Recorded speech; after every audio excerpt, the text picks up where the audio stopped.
Today I'm making something that I wanted to try for a long time, an Espresso Martini inspired wine.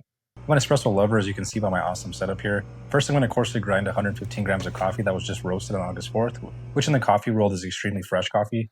I used a coffee that has notes of dried cherry, cocoa, and baking spices because I think that'll line up with the flavors that I'm shooting for. I'm going to use this to make a potent steeped cold brew. I left this for 24 hours in the fridge and it tastes pretty awesome. Definitely getting the dried cherry notes and also some welcome astringency.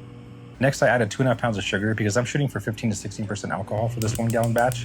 And after adding just about a gallon of water, I left some room for fermentation and we're right at 16% alcohol, which is right on the money. After adding the initial additives and tasting the initial must, the added water diluted the coffee flavor more than I thought, so I freshly ground 70 grams of coffee into a fine espresso powder. This will allow for a strong extraction of those coffee oils and flavors.